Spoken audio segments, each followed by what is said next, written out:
Hello, everyone! The party continues in Las Vegas with Davide Katai on day 2 of the 2016 World Series of Poker $10,000 shorthanded event. There are 123 players left in the race out of the 294 who were at the starting line, including 2 Team Winamax champions, Sylvain Loosely, who has amassed a stack of over $150,000, and Davide, who is trailing just behind with $93,500. We'll be joining him immediately with blinds at $1,000, $2,000. Come on, Davide, we're almost in the money, and maybe we can dream for more.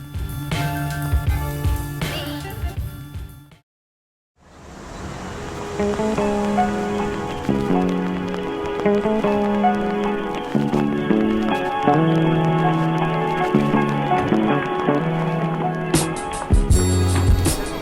me sens assez bien en effet. J'ai très bien dormi cette nuit, je suis très confiant. C'est toujours cool d'avoir ma petite femme avec moi qui m'encourage dans cet environnement. C'est quelque chose de différent pour moi par rapport aux années précédentes.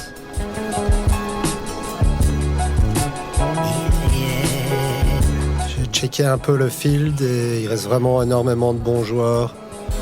Ça va être dur d'avoir une table aussi facile qu'hier. On croise les doigts, mais je pense que les tables vont être beaucoup plus relevées aujourd'hui.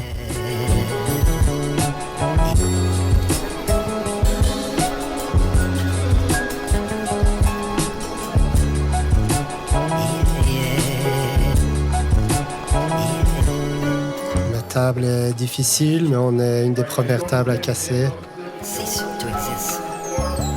Dietrich Fast à ma table, un joueur hyper agressif, très bon, mais qui est très short stack. Il y a Steve Kouros aussi, un joueur américain redoutable, très connu comme joueur MTT online.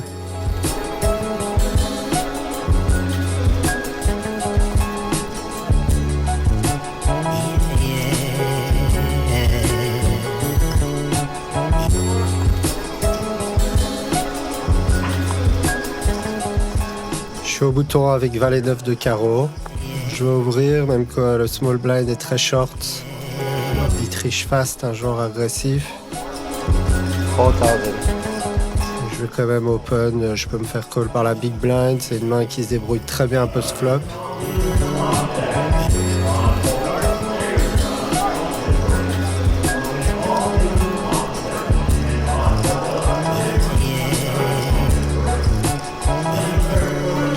Il chauffe, c'est pas grave, je l'ai pas eu cette fois, mais j'attends le bon moment pour l'avoir.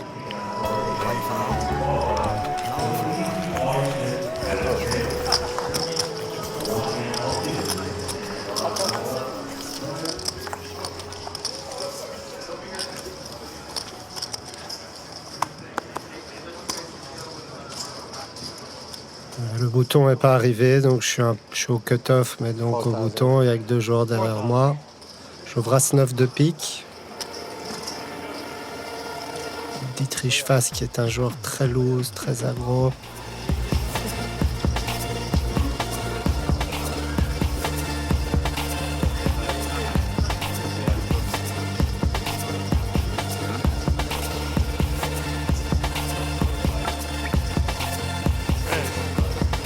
Trois bêtes.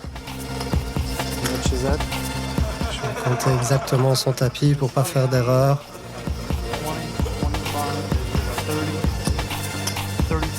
Voilà, il a mis 34 000 et il a plus ou moins 6 000 derrière, donc il a 20 blinds. C'est une zone de restyle typique, il peut faire ça avec beaucoup de mains. J'ai vraiment une grosse main ici. Je suis obligé de mettre tapis. Et la bonne nouvelle, c'est qu'il a roi 9, je le domine.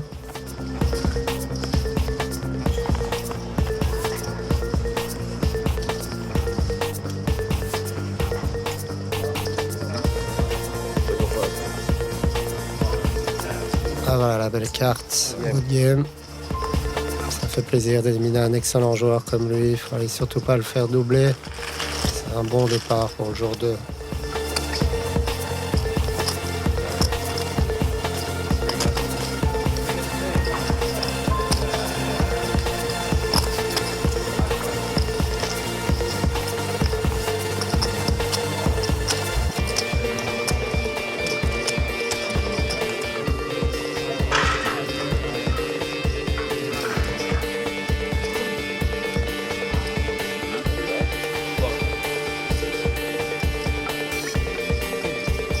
suis au bouton, j'ai dame 2 de carreau.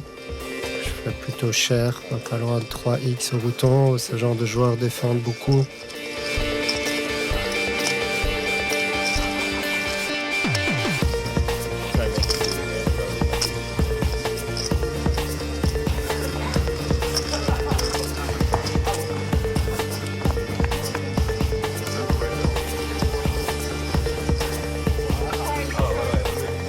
Voilà, c'est pas un mauvais flop. As, roi, 7 avec un carreau. Je vais faire un continuation bet. Je vais barrer la séchéro. J'ai pas envie de me faire call par un 7 ou même par un roi. Donc je vais bêter plutôt cher. Je vais bêter 8000, un peu plus de 8000.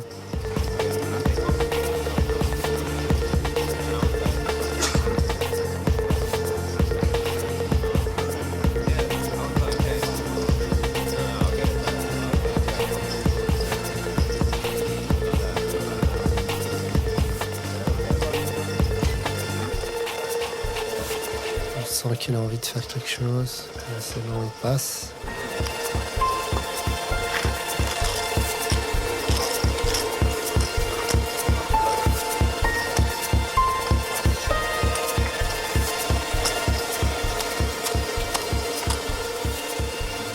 Voilà, un nouveau joueur qui arrive à table, donc je le connais pas. Mais on est de nouveau 6 à table, donc je vais un petit peu ralentir. Ici, je suis en bataille de blind, j'ai As-9 off. Je vais limp simplement. Il relance à 7000.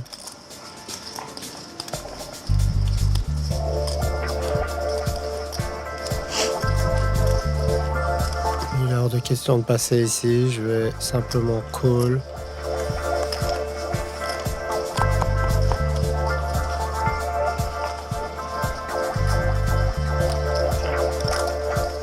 C'est un beau flop, As-Dame 7.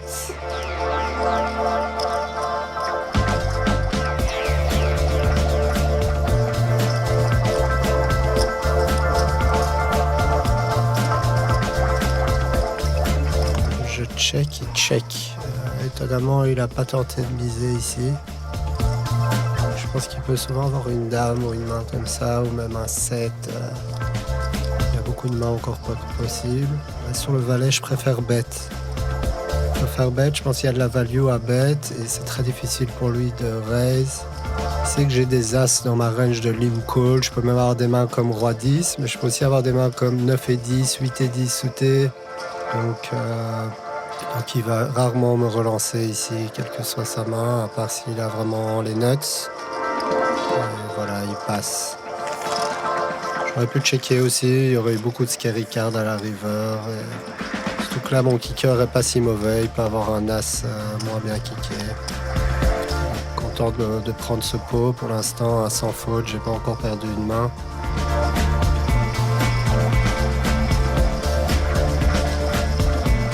Et ça y est, la table casse, changement de table. La table était assez difficile. Il y a des tables encore plus difficiles et puis il y a des tables un peu plus faciles. C'est une surprise de voir où je vais tomber.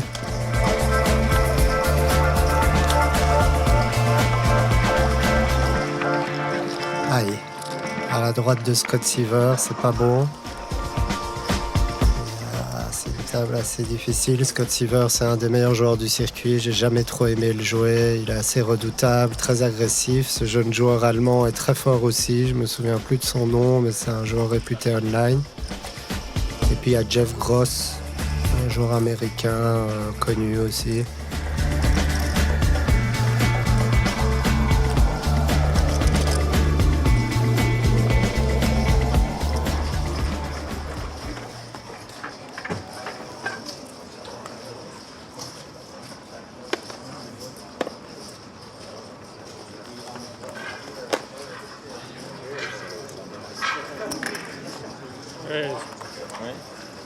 Tout le monde fold jusqu'au bouton qui relance. Même si je le connais pas, je pense qu'il a une range très élevée pour relancer au bouton. J'ai 8 et 9 off. C'est une main encore qui se défend bien. Je Je vais coller.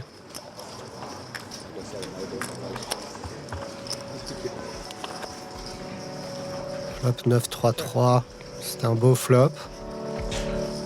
C'est un flop dangereux. Je peux me faire barrel beaucoup sur ce genre de flop. Il c-bet à 4000, un petit c-bet. Je vais payer, bien entendu. Aucune raison de relancer. Je vais faire passer les mains que je bats et je vais me faire payer que par des mains meilleures. Le turn est un as. C'est pas la meilleure carte, bien entendu. Mais il n'y a pas spécialement de raison qu'il a un as. Il a une range d'open au bouton hyper élevée.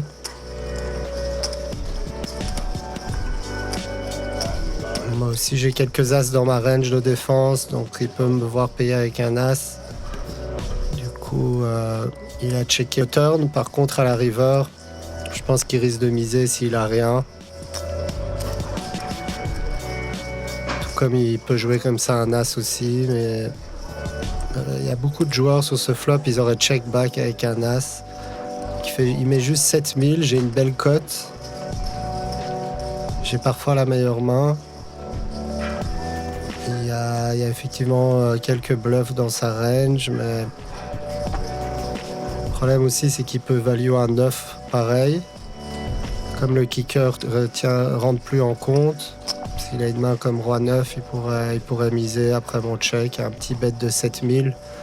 C'est assez difficile pour moi de passer. Il retourne un as, c'est dommage. J'ai pensé à passer pendant un instant, mais c'était plutôt compliqué. C'est dommage, mais c'est pas grave, on reste concentré.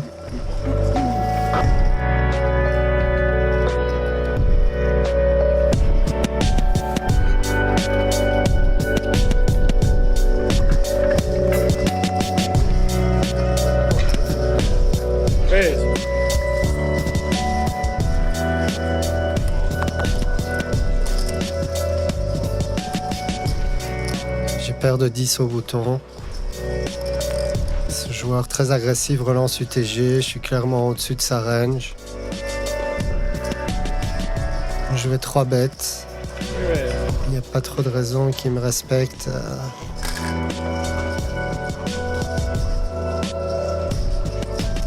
C'est le genre de joueur qui serait capable de 4 bêtes fold, ce genre de flop.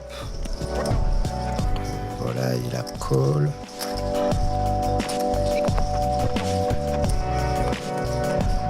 On espère un baby flop. Roi de 7-7, c'est pas une excellente main.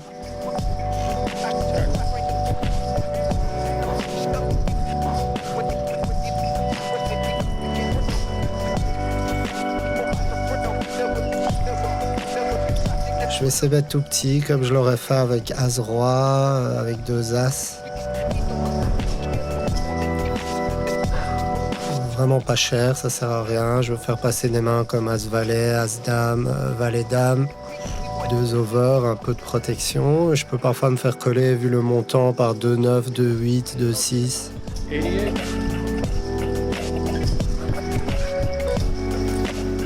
Même par des flush draws. Qui paye assez vite.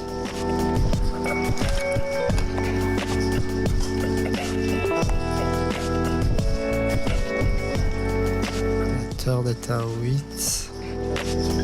J'ai plus aucune raison de miser ici.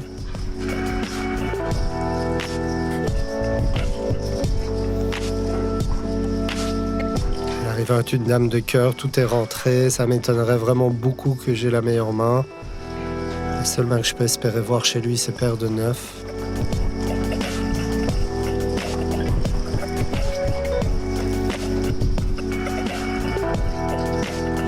Check, j'ai aucune raison de miser.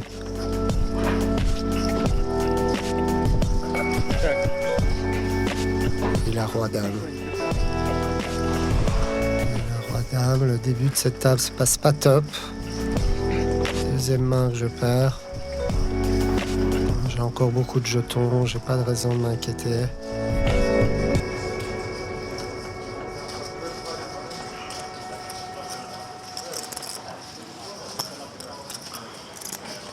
Ce joueur qui a énormément de jetons et qui est très agressif relance au bouton. Il fait pas trop cher. J'ai As-5 off. Beaucoup de joueurs auraient 3 bêtes ici. J'aime pas trop 3 bêtes parce qu'on se fait souvent call et après post-flop avec genre de main, on se fait souvent crush, donc je préfère juste call. J'ai trop souvent la meilleure main. Le flop est pas mal. J'ai trouvé une top pair.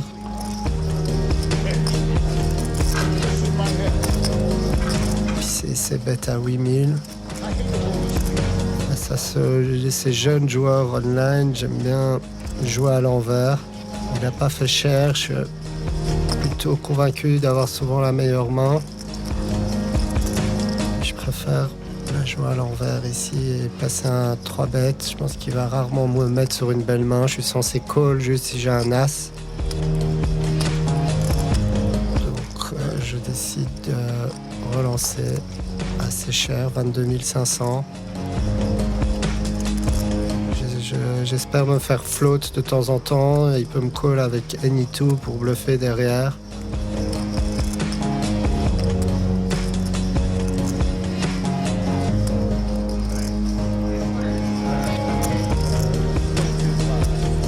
Voilà, il call. J'espère vraiment qu'il n'a pas un as mieux kické, mais c'est plutôt... Il y a plein d'autres mains avec lesquelles il va me payer. Ça devient un valet qui change pas grand-chose.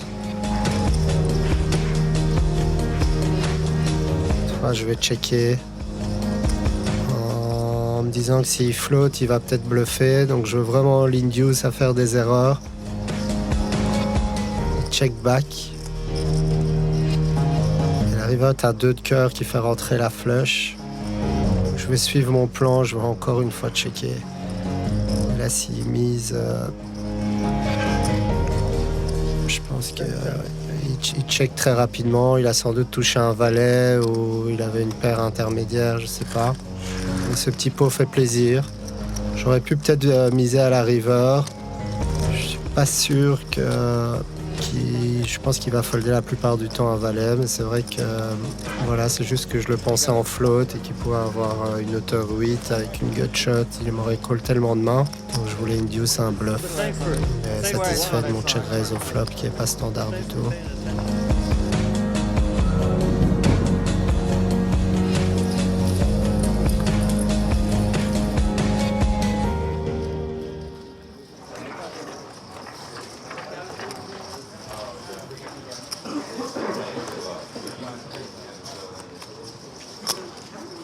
Ici, le joueur allemand relance sur ma blind, j'ai roi 6 off.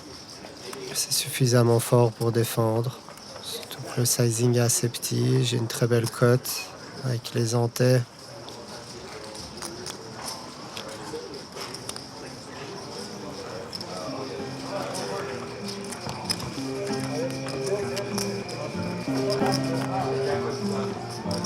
Là, c'est un beau flop, j'ai trouvé une paire, c'est pas si facile de trouver une paire à ce jeu.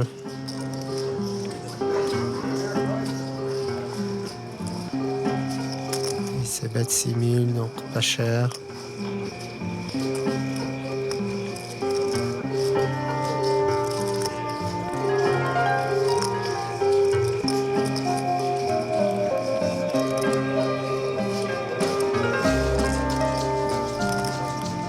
Je call. Ça c'est une belle carte. Il me plaît beaucoup cette carte. Un roi de pique, donc j'ai 2 paires maintenant. Et c'est une carte qui touche à range, donc s'il risque de miser avec tellement de mains, il peut miser en bluff, il peut miser en tirage, il peut miser à toute sa range de value. S'il a même as-valet, roi-dame et tout, il va souvent miser.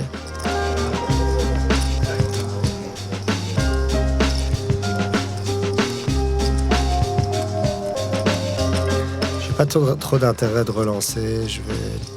Le mieux, c'est de le laisser miser, le laisser bluffer à la river et ou le laisser se value cut à la river. J'ai tellement peu de rois dans ma range que si je call ici, il va encore pouvoir value sur la plupart des cartes à la river avec as-valet, 2 dames. Je tank longtemps pour faire croire que j'ai une vraie décision.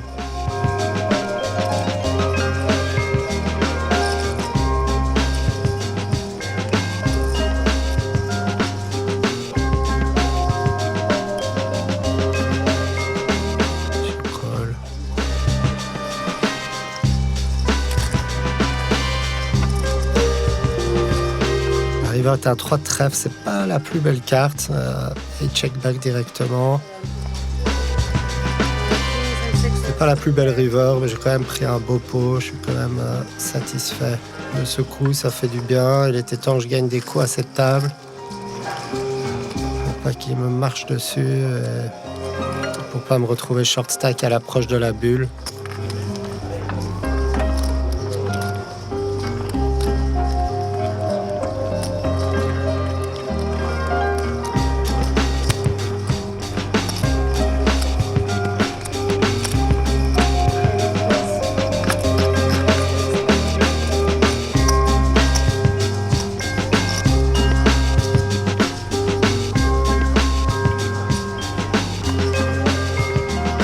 Ce joueur du cut-off qui est open à 6000. C'est vraiment une table très difficile. C'est peut-être le seul joueur contre qui je peux trouver des spots. Ici en small blind, même si c'est un peu obvious, je vais 3 bêtes. C'est le seul joueur contre qui je peux mettre un peu la pression et où ça peut marcher, surtout que je le couvre. Je fais 3 bêtes avec dame 6 de pique. De call.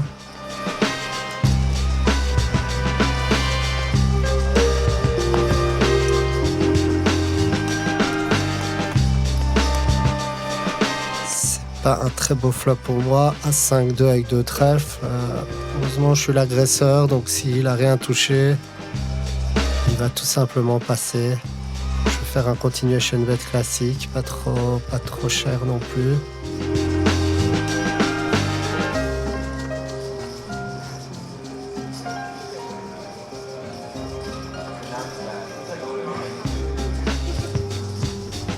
Voilà, j'ai mis 14 000 quand même, et pour qu'il puisse rien faire avec son stack. S'il me call, j'abandonnais, c'est bien que ça passe. C'est des coups qui font mal quand ça passe pas. Heureusement, il n'a pas frappé ce flop.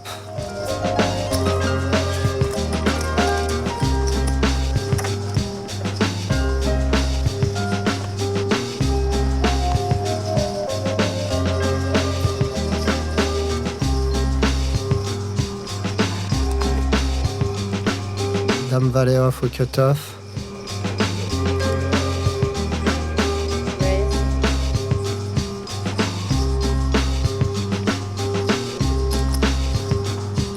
Scott Seaver me paye au bouton.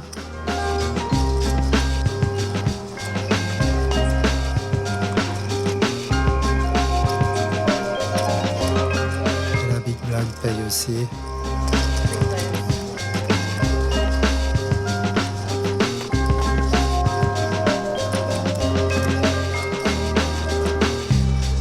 As dame 5, j'ai trouvé la deuxième paire.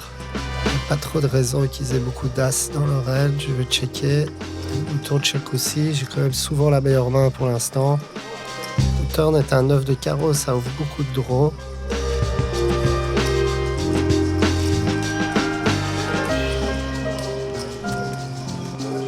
Ce joueur allemand va bet assez cher.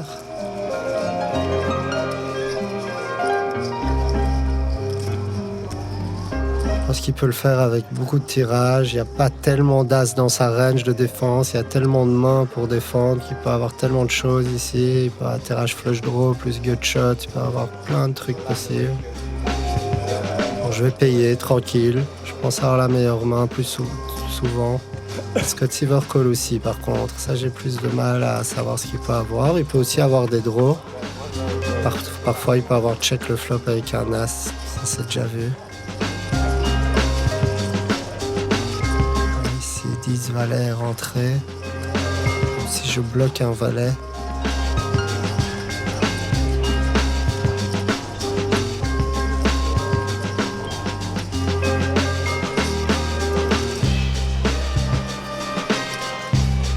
qu'est-ce qu'il va faire? Qu'est-ce qu'il peut avoir? Oui, il peut avoir aussi des 2 paires de temps en temps, des dames 9, des as 5, plein de mains comme ça.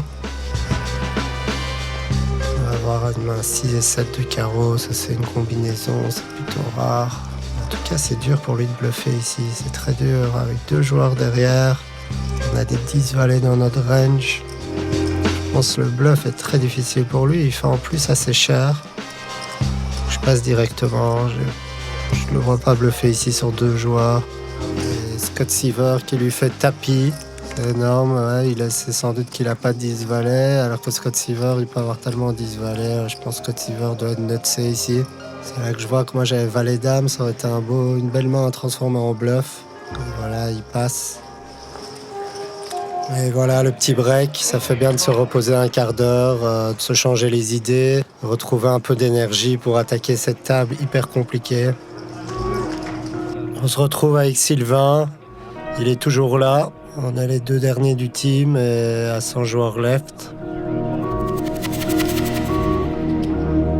Le break est vite passé, ça reprend à 1500-3000. Il faudra rester bien concentré pour tenir le coup à cette table de requin.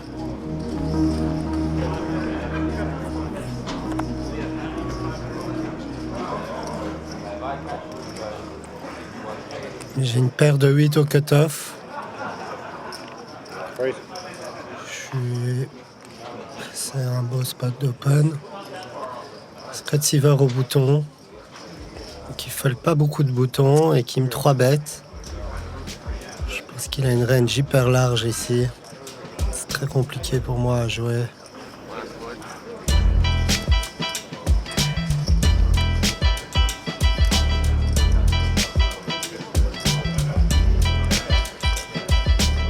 Je pense un instant à 4 bets, mais si je 4 bets, c'est pas dans l'idée de folder. Parce que j'ai envie de jouer tout mon tournoi avec une paire de 8 dans un spot un peu à l'aveugle. On est beaucoup trop deep pour ça.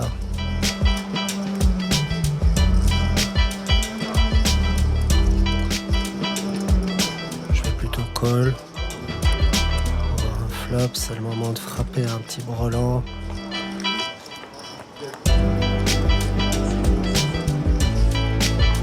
« 9-6-3, le flop est pas si mal. Il n'y a qu'une seule carte au-dessus de ma paire de 8 et c'est un 9, c'est une carte qui est peu probable d'être dans sa range.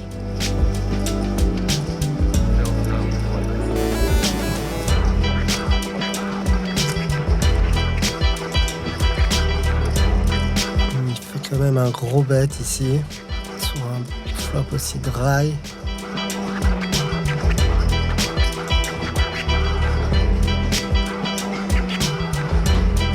Je peux pas fold sur un flop comme ça. J'ai quand même souvent la meilleure main. On est une dame de carreau. C'est pas la plus belle carte.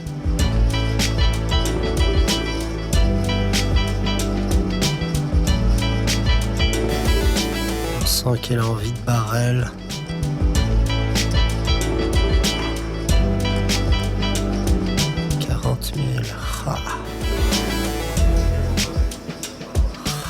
Je pense qu'il a rien. Je suis tellement à l'aveugle. Qu'est-ce que je peux faire sur ce flop?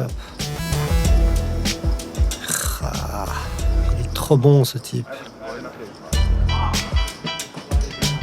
Très énervant. Qu'est-ce qu'il peut avoir tellement? Il peut l'avoir comme il peut ne pas l'avoir. Je le saurai jamais. Très embêtant de perdre 40 000 jetons, même plus comme ça.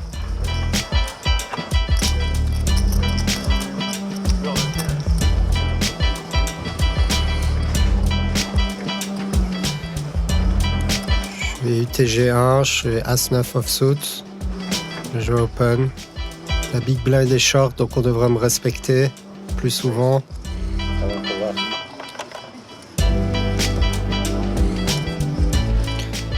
Cette big blind est un joueur que je connais bien, un joueur grec, un joueur d'Ice Take Cash Game, qui joue tous les EPT, les high rollers, les super high rollers. Il a fait tapis, sick. Combien il a? Il a que 13 blinds. Je suis censé call, j'ai la cote. Mais juste, réfléchissons à sa range. Il a souvent As-10 plus pour pouvoir faire tapis ici. Donc je suis dominé. J'ai pas envie de le faire doubler, il peut devenir dangereux. Donc je suis souvent dominé ici.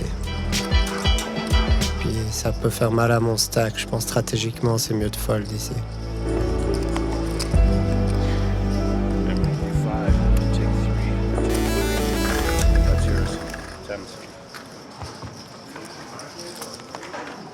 big deal in the show du Boston.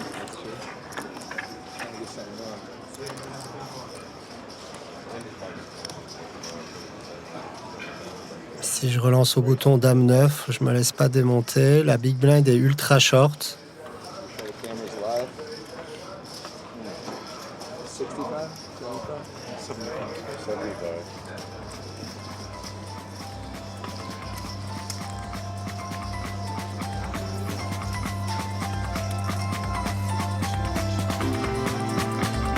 L'agent oui blind et il défend juste.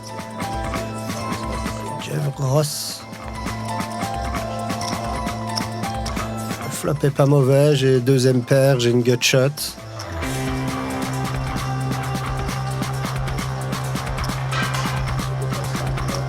Là, il met le reste de ses jetons. Et je vais payer.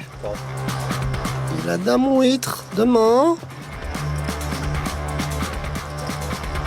Dame huître, et voilà, il n'y a pas de split, il n'y a rien, j'élimine un joueur. Allez, salut!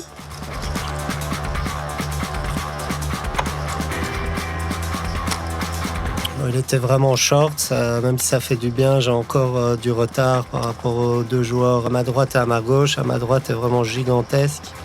Et les tapis sont assez gros à la table.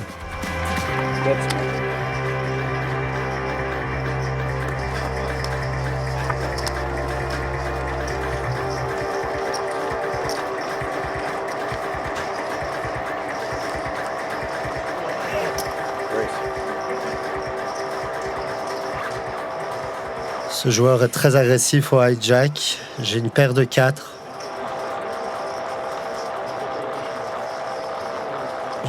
Je pourrais call ici, je pourrais fold aussi, et je décide de 3 bêtes. Toutes les options sont bonnes. C'est juste qu'avec la position, je préfère la jouer agressivement.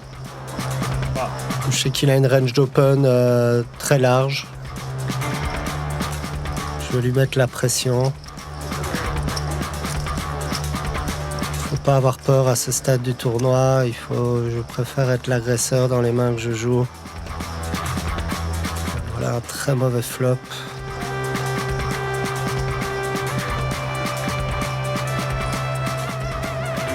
Sa range open est tellement large que je prends la peine de faire un continuation bet.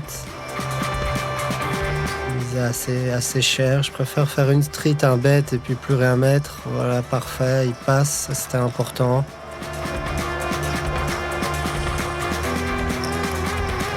Le courage paye parfois à ce jeu. You bet, Davidi, and you've proved it to us time and time again. In any case, day 2 is looking good since your stack has risen from 93,500 to 140,000 in just 3 hours of play. Not bad, but we're expecting even better in the next episode of Inside the Mind of a Pro. See you soon.